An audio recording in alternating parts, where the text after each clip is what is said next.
Nona Lancaster, pengisi suara Sinta. Selamat mendengarkan. Bab 4. Mencoba berbicara. Malam harinya, Kiara dan Bibi Elif tengah menyiapkan makan malam untuk keluarganya dan keluarga Arslan. Mereka berdua memasak. Dan setelah masakan mereka matang, mereka menyajikannya di atas meja makan. Tiba-tiba Nyonya Ellen menghampiri Kiara. Ia memperhatikan Kiara dengan tersenyum. Tante Ellen, sapa Kiara dengan menundukkan pandangannya. Kau yang masak ini semua, sayang? Tanya Nyonya Ellen. Tidak, Tante. Kia memasak semua makanan ini berdua dengan Bibi Elif, ucap Kiara.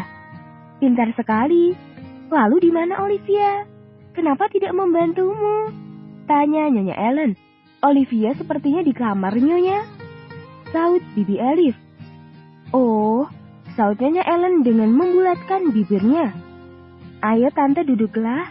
Kia akan memanggil yang lain untuk makan malam, pinta Kiara seraya menarik kursi dan mempersilahkan Nyonya Ellen untuk duduk. Nyonya Ellen pun dengan senang hati mengiyakan permintaan Kiara, dan ia langsung mendudukkan tubuhnya di kursi tersebut. Ya sayang, tolong panggilkan Arslan juga ya nak. Dan Arslan juga ya nak, pinta Nyonya Ellen. Ucap Kiara kebingungan. Tante minta tolong. Tante lelah kalau harus menaiki tangga. Arslan kalau tidak dipanggil, dia pasti akan melewatkan jam makan malam, ucap Nyonya Ellen. Karena saat itu Arslan memang sedang berada di kamar tamu, kamar yang ia tempati saat itu, yang letaknya ada di lantai atas berdampingan dengan kamar Olivia. Baik Tante, Kia akan memanggilnya. Permisi, saut Kiara. Ia pun terpaksa mengiyakannya dan berlalu meninggalkan meja makan. Ellen pun tersenyum. Aku sangat menyukai gadis itu. Dia sangat sopan. Kiara sangat pantas untuk Arslan. Jika mereka berdua menikah, mungkin sikap Arslan akan berubah menjadi lebih baik dan sopan, gumam Ellen dalam hati. Kini Kiara pergi ke kamar ayahnya dan juga Tuan Theo untuk memintanya pergi ke meja makan untuk makan malam bersama. Dan kemudian ia menaiki anak tangga menuju ke kamar Olivia. Tok tok tok. Kiara membentuk pintu kamar Olivia. Olive sayang, ayo turun. Kita makan malam bersama. Ayah sudah menunggu kita di bawah, teriak Kiara. Olivia pun membuka pintunya. Apa makan malam sudah siap? Tanya Olivia. Iya, ayo turun, ajak Kiara. Baiklah, saut Olivia.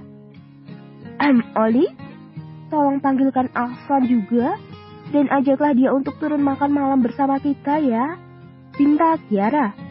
Kenapa kakak menyuruhku? Tangguh saja dia sendiri, seru Olivia. Ia berlalu meninggalkan Kiara menuruni anak tangga. Kiara kini menghela nafas dan kebingungan. Aku harus bagaimana? Aku malas sekali melihat laki-laki itu, gumam Kiara dalam hati.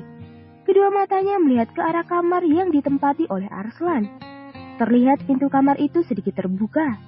Rasanya Kiara enggan memanggil Arslan, namun karena Nyonya Ellen sudah meminta tolong kepadanya, ia pun terpaksa memanggil Arslan. Tok tok tok. Kiara mengetuk pintu. Arslan, makan malam sudah siap. Mama dan papamu menunggu di bawah, teriak Kiara. Namun tidak ada sautan dari dalam. Kiara mencoba membuka pintunya, namun Arslan tak terlihat dalam kamarnya. Ars, panggil Kiara. Tiba-tiba pintu kamar mandi terbuka. Arslan keluar dari kamar mandi dengan telanjang dada dan handuk yang melilit di pinggangnya. Ada apa? Tanya Arslan. Kiara sontak berbalik badan agar tidak melihat Arslan yang sedang bertelanjang. Turunlah dan makan malam. Mama dan papamu menunggumu di bawah, ucap Kiara dan cepat-cepat berlalu meninggalkan kamar Arslan. Dasar si culun itu sangat aneh. Seperti tidak pernah melihat laki-laki telanjang dada saja, gumam Arslan. Ia cepat-cepat memakai celana dan juga bajunya. Kiara kembali ke meja makan dan tak lama kemudian disusul oleh Arslan dari belakang. Arslan pun hendak duduk di samping Olivia, namun Nyonya Ellen tiba-tiba menggeser tubuhnya dan mendahului Arslan duduk di samping Olivia. "Arslan, kau duduk di samping Kiara situ, biar Mama di sini," pinta Nyonya Ellen. Arslan mengernyitkan dahinya. "Apa-apaan sih Mama ini? Padahal aku ingin sekali duduk di samping Olivia," gumam Arslan dalam hati. Ia pun terpaksa mengiyakan permintaan mamanya dan mendudukkan tubuhnya di samping Kiara. Mereka semua pun menikmati makan malam bersama dan diselingi dengan obrolan dan candaan ringan. Seusai makan malam, keluarga Tuan Zian kembali ke kamarnya masing-masing. Begitupun juga Arslan. Saat Arslan kembali ke dalam kamarnya dan hendak menutup pintu, tiba-tiba papanya menghampirinya. "Papa, ada apa?" tanya Arslan. "Papa mau berbicara kepadamu," ucap Theo. "Ayo masuklah, Pak. Papa mau bicara apa, Pak?" tanya Arslan dengan penasaran. Tuan Theo pun duduk di tepi tempat tidur. Begitu juga dengan Arslan. "Apa kau tidak ingin menikah?" tanya Tuan Theo. "Kenapa memangnya Papa bertanya seperti itu? Apa Papa ingin menikah lagi?" tanya Arslan dengan tertawa. "Dasar anak nakal. Kalau Papa menikah lagi, bisa-bisa Papa yang dibunuh oleh mamamu," saut Tuan Theo dengan tertawa. Ayo, Papa serius. Apa kau tidak ingin menikah?" tanya Tuan Theo lagi. "Ya ingin sih, Pak. Tapi bagaimana? Ars sudah tidak punya kekasih," ucap Arslan. "Apa kau mau menikah dengan salah satu anaknya Om Zian?" tanya Tuan Theo. "Anak Om Zian?" tanya Arslan. Theo pun mengiyakannya. "Ars mau, Pak, tapi dengan Olivia," saut Arslan dengan penuh semangat dan melebarkan senyumnya. "Kalau Kiara?" tanya Tuan Theo. "Apa Papa sedang bercanda? Ars tidak mau kalau menikah dengan gadis culun itu," seru Arslan. "Ars, kenapa kau bicara seperti itu? Sejak kapan kau memandang rendah penampilan seseorang? Kiara itu gadis yang baik," seru Tuan Theo. "Tapi Ars tidak suka. Kalau Papa jadi Ars, apa Papa mau menikah dengan gadis culun seperti itu?" tanya Arslan. "Ars!" Tuan Theo setengah berteriak.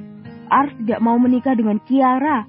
Ars mau menikah kalau dengan Olivia," tutur Arslan dengan penuh penekanan. "Sudah kan? Tidak ada yang dibicarakan lagi. Papa boleh keluar. Ars juga sangat mengantuk, ingin beristirahat," imbuh Arslan. Ia pun langsung merebahkan tubuhnya di atas tempat tidur dan membelakangi papanya. "Ya Tuhan, ini anak," gumam Tuan Theo dengan geram. Ia keluar dari kamar Arslan dan kembali ke kamarnya untuk menemui istrinya. "Sayang, bagaimana? Apa Ars mau menikah dengan Kiara?" tanya Nyonya Ellen dengan penuh harap. "Seperti yang kuduga, Arslan tidak menyukai Kiara. Dia maunya menikah dengan Olivia, tidak mau menikah dengan Kiara," ucap Tuan Theo. Nyonya Ellen membuang nafas dengan begitu kecewa. "Ma, lebih baik kan biarkan saja Arslan menikah dengan Olivia. Nanti kita bantu carikan laki-laki yang pantas untuk Kiara," tutur Tuan Theo. "Tapi Mama tidak terlalu suka dengan Olivia.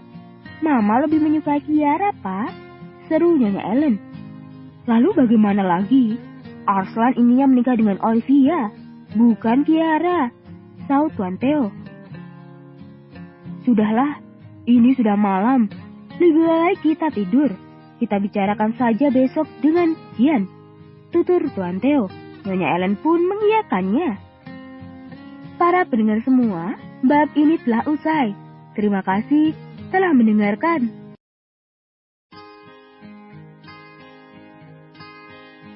Hai, selamat datang di Manggatun dalam audio My Gigi Voice.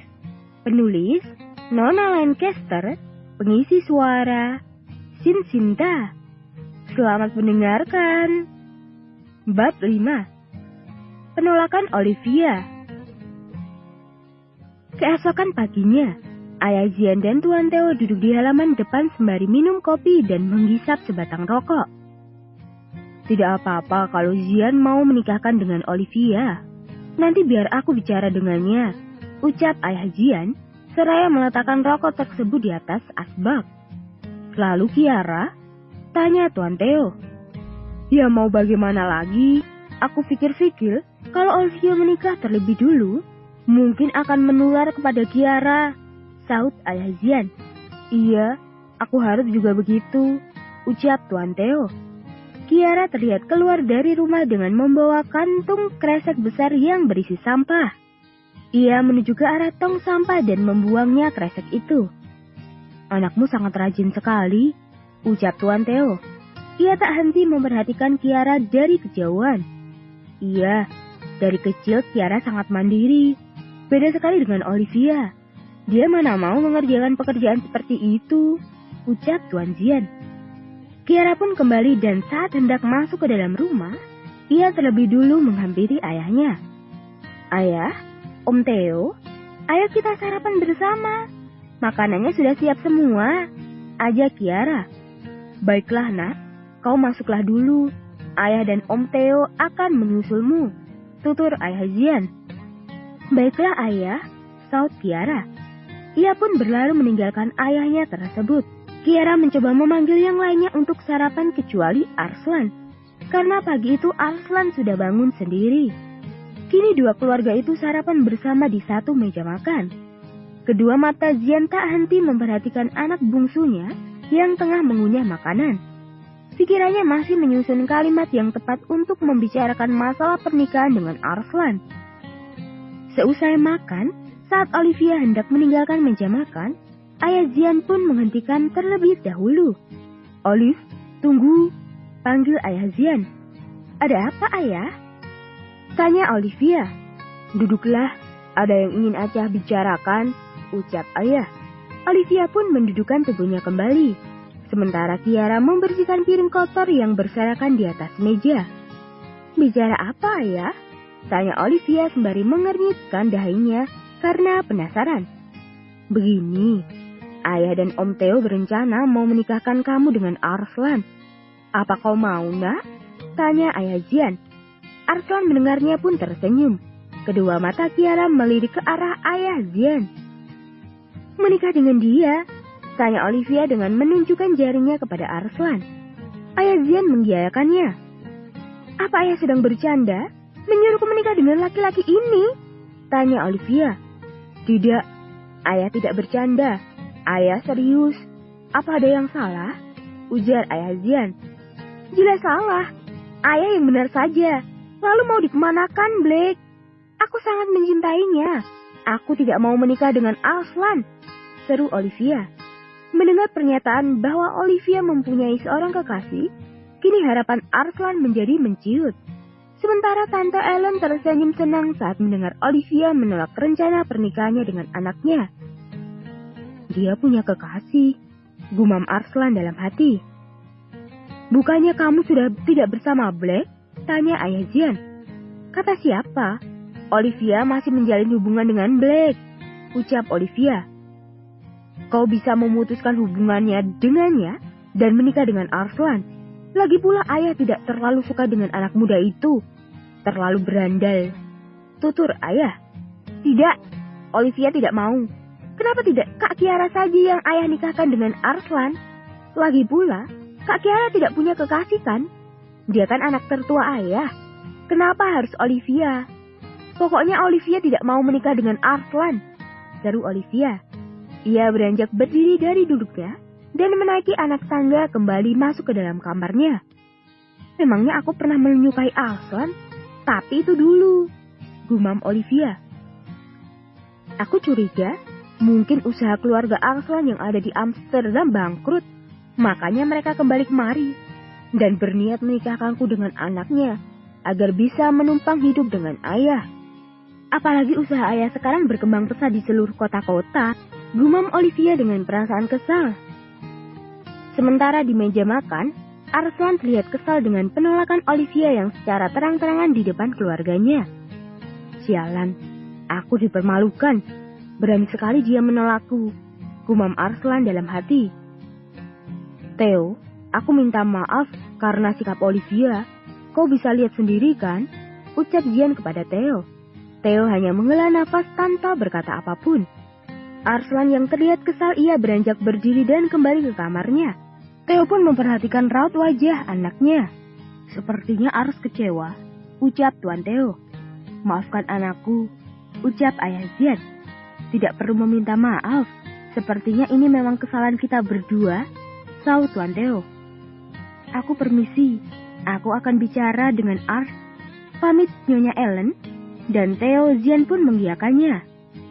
Sementara Kiara sedang disibukkan mencuci piring kotor dengan kedua tatapan matanya yang begitu kosong, entah apa yang sedang mengganggu pikiran Kia saat itu. Biar piring yang Kiara pegang tiba-tiba terjatuh. "Ya!" teriak Ayah Zian dengan khawatir. Ia beranjak berdiri menghampiri Kiara. "Sayang, apa kau tidak apa-apa?" tanya Ayah Zian. "Tidak, Ayah. Kia baik-baik saja. Maaf, Kia tidak sengaja memecahkan piringnya," ucap Kiara. Ia hendak membersihkan serpian piring yang pecah berserakan di lantai. "Jangan, biarkan Ayah yang bersihkan. Nanti tanganmu terluka," ucap Ayah Zian. "Tidak, Ayah. Biar Kia saja. Kia akan berhati-hati," saut Kiara. Ia membersihkan pecahan piring itu dengan hati-hati, kemudian membuang serpian itu ke dalam tong sampah. Di kamar Arslan, Arslan berdiri menghadap keluar jendela dengan tangannya masuk ke dalam saku celananya. "Apa kurangnya denganku?" gumam Arslan. Memangnya seberapa tampan kekasih dia, sampai berani-beraninya menolakku, bahkan di depan papa dan mama. "Ah, sialan," gumamnya kembali. Tiba-tiba terdengar suara langkah kaki mendekati Arslan.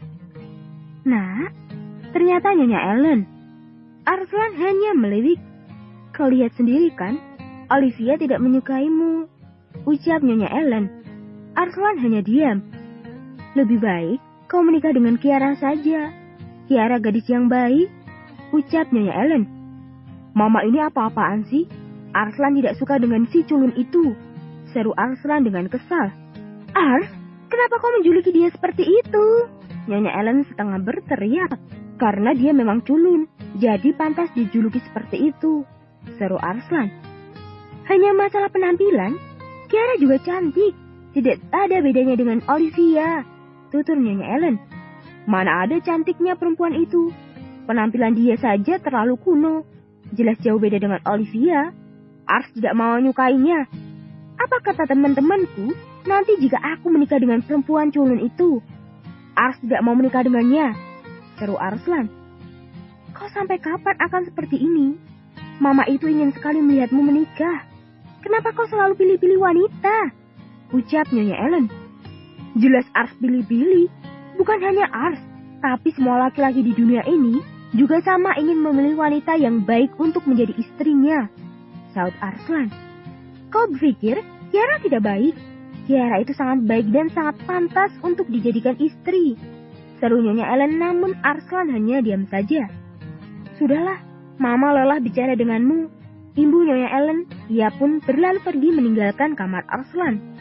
Saat Nyonya Ellen pergi, tiba-tiba suara langkah kaki menghampiri Arslan kembali. "Ada apa lagi, Ma?" tanya Arslan.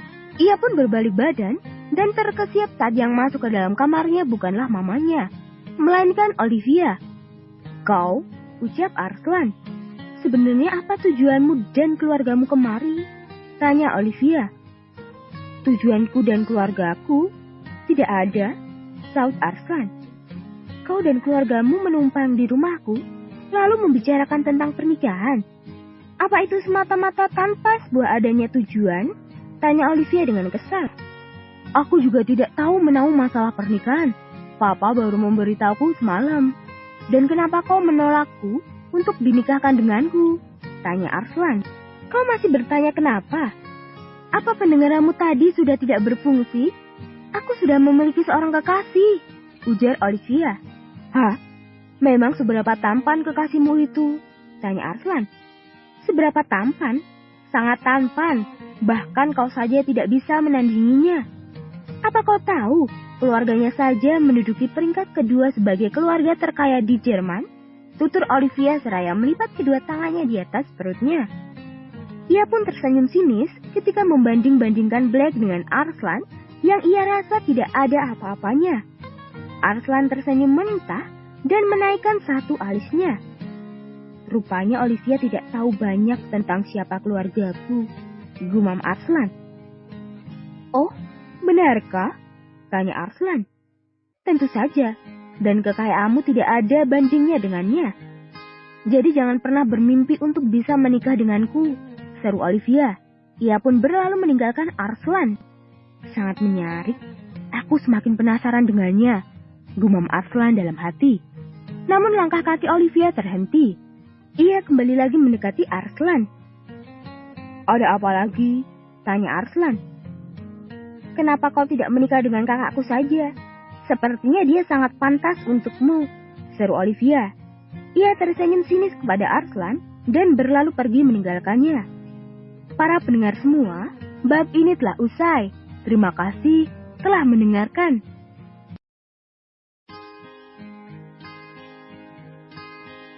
Hai, selamat datang di Manggatun dalam audio My Gigi Wife. Penulis Nona Lancaster, pengisi suara Sinta. Selamat mendengarkan. Bab 6, menuruti semua. Kini Arslan masih tak bergeming memperhatikan Olivia yang tengah berjalan keluar dari kamarnya. Dia ingin aku menikahi Kiara, gadis culun itu? Hah, sungguh menjijikan, gumam Arslan. Atau aku peralat aja si culun itu? Aku ingin tahu seberapa tampan memangnya kekasih Olivia itu, gumamnya kembali. Nyonya Ellen menemui Tuan Theo di dalam kamarnya. Nyonya Ellen mendudukkan tubuhnya di tepi tempat tidur tepat di samping suaminya dengan raut wajah yang begitu kesal. Bagaimana? Tanya Tuan Theo. Dia keras kepala, ucap Nyonya Ellen. Sepertinya usaha kita sia-sia untuk mendekatkan Ars dengan salah satu anak Zian, ucap Theo. Tidak akan ada yang sia-sia, aku akan membujuknya, saut Ellen. Malam harinya, di luar terlihat sebuah mobil mewah berwarna putih berhenti di halaman rumah Tuan Zian. Turunlah seorang laki-laki yang saat ini melangkahkan kakinya mendekati ke arah pintu rumah. Tok, tok, tok. Laki-laki itu mengetuk pintu. Ceklek. Tak lama kemudian pintu pun terbuka. Dan yang membuka pintu tersebut kebetulan Olivia. Black? Sapa Olivia. Sayang, sapa Black seraya mengecup kening Olivia. Nampaknya Olivia memang sengaja mengundang kekasihnya tersebut untuk datang ke rumah. Ayo kita masuk, kita makan malam bersama, ajak Olivia. Tapi ayahmu? Tanya Black. Jangan pikirkan ayah. Aku ingin memperkenalkanmu kepada keluarga Arslan yang sempat kuceritakan kepadamu tadi siang. Biar mereka semua tahu siapa kekasihku yang tampan ini, ucap Olivia seraya menepiskan senyumannya. Black pun membalas senyuman Olivia. Baiklah sayang, ayo, ajak Black. Mereka berdua pun masuk ke dalam rumah dan menuju meja makan.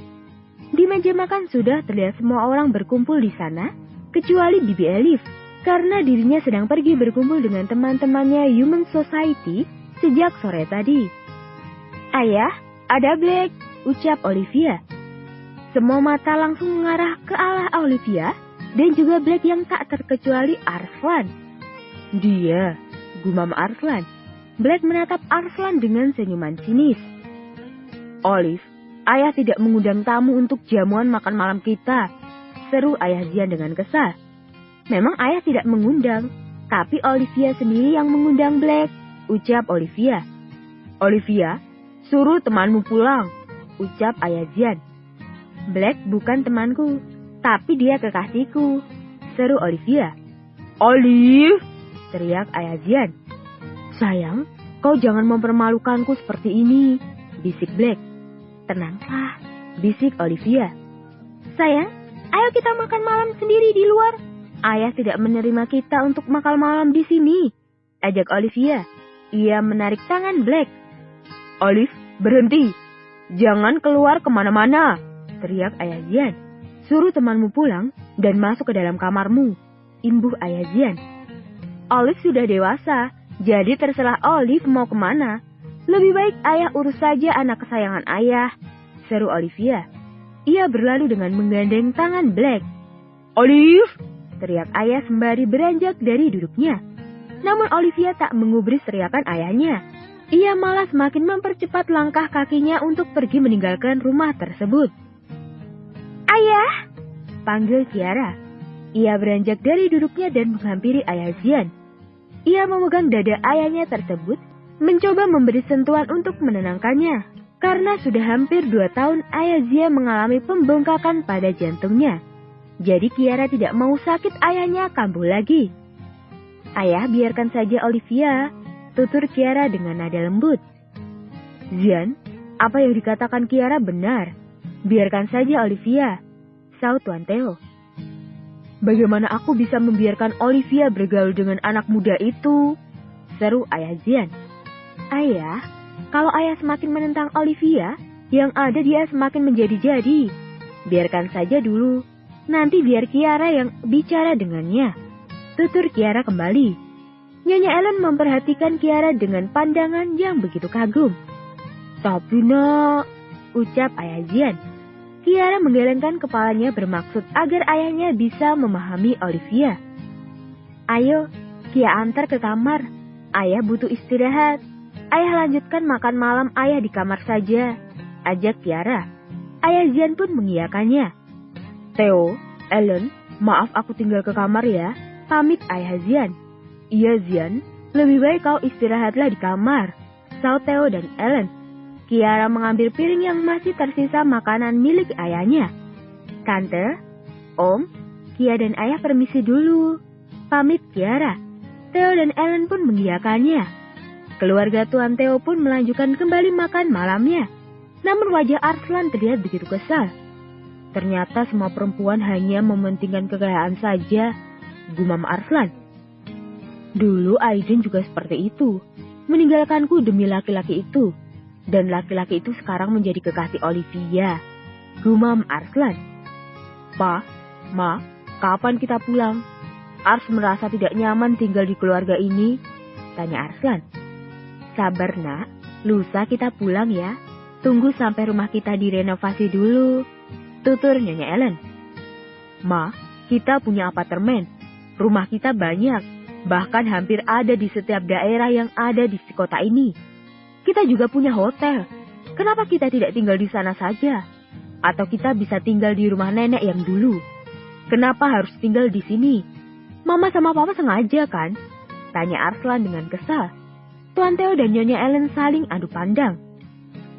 Mama sama Papa hanya ingin mendekatkanmu dan menikahkanmu dengan salah satu anak Om Zian, nak. Makanya Mama sama Papa mengajakmu tinggal di sini, ucap Tuan Theo. Kalau Papa ingin melihat Ars menikah dengan anak Om Zian, Papa tinggal beritahu Olivia. Kalau Papa orang terkaya di Jerman, bahkan di Amsterdam, dia pasti mau menikah dengan Ars, seru Arslan. Ars, Mama tidak ingin kau menikah dengan wanita yang hanya memandang kekayaan kita saja, ucap Nyonya Ellen. Kau bisa lihat sendiri kan, bagaimana Olivia tadi, bahkan sikapnya. Apa seperti itu wanita yang kau suka? Apa seperti itu wanita yang kau idam-idamkan menjadi istrimu? Tanya Nyonya Ellen. Arslan pun terdiam. Ars lelah. Ars akan pergi dari sini dan tinggal ke apartemen. Terlalu banyak drama di sini, ucap Arslan. Ia beranjak pergi. Kau tidak boleh kemana-mana, seru Tuan Theo. Apa kau lupa kata-kata Papa saat di Amsterdam? Sebelum kita ke Jerman, kalau kau tidak menuruti perintah Papa, kau akan tahu sendiri akibatnya, imbuh Theo. Arslan berdecak dan berlalu kembali ke dalam kamarnya. Ia menjatuhkan tubuhnya dengan keras di atas tempat tidur. Selalu saja mengancam, kalau perusahaan milikku tidak berada di ujung tanduk, aku sudah pergi dari rumah sialan ini. Siapa lagi yang mau membantu memberi asupan dana di perusahaanku? Kalau bukan Papa, dan aku harus menuruti semahnya. Aku tidak mau perusahaan yang kudirikan dari nol bangkrut sia-sia. Meskipun perusahaanku Terbilang masih kecil, tapi aku mendirikannya dengan penuh perjuangan, gumam Arslan. Tidak lama kemudian Nyonya Ellen menghampiri Arslan dan duduk di sampingnya. Nah, ucap Ellen. Ada apa mama kesini? Tanya Arslan. Nah, lebih baik kau menikah saja dengan Kiara. Kiara gadis yang baik, bujuk mama Ellen. Arslan pun terdiam. Nah, ucap Nyonya Ellen. Terserah kalian mau menikahkan Arslan dengan siapa. Arslan sudah lelah, seru Arslan dengan kesal. Kau mau menikah dengan Kiara? Tanya Nyonya Ellen dengan senyuman yang begitu sumringah. Meskipun Ars tidak mau menikah dengan si culun itu, Mama tetap akan memaksanya. Kalian selalu saja menjadikan Ars sebuah boneka yang harus menurut. Terserah kalian mau menikahkan Arslan dengan siapa. Arslan sudah lelah, seru Arslan dengan kesal. Kau mau menikah dengan Kiara? Tanya Nyonya Ellen dengan senyuman yang begitu sumringah. Meskipun Ars tidak mau menikah dengan si culun itu, Mama tetap akan memaksanya. Kalian selalu saja menjadikan Ars sebuah boneka yang harus menuruti kemauan kalian, seru Arslan. Ars, kenapa kau selalu bilang gitu? Selama ini Mama dan Papa melakukan ini semua hanya demi kebaikanmu. Tinggal kamu anak kami satu-satunya, nak. Mama ingin yang terbaik untukmu, tutur Ellen. Terserah kalian saja, terserah. Lebih baik Mama keluar dari sini. Biarkan Ars sendiri, seru Arslan kembali. Nyonya Ellen pun berlalu meninggalkan kamar Arslan. Jika aku benar-benar menikah dengan si culun itu, aku akan membuat hidupnya seperti di neraka, gumam Arslan.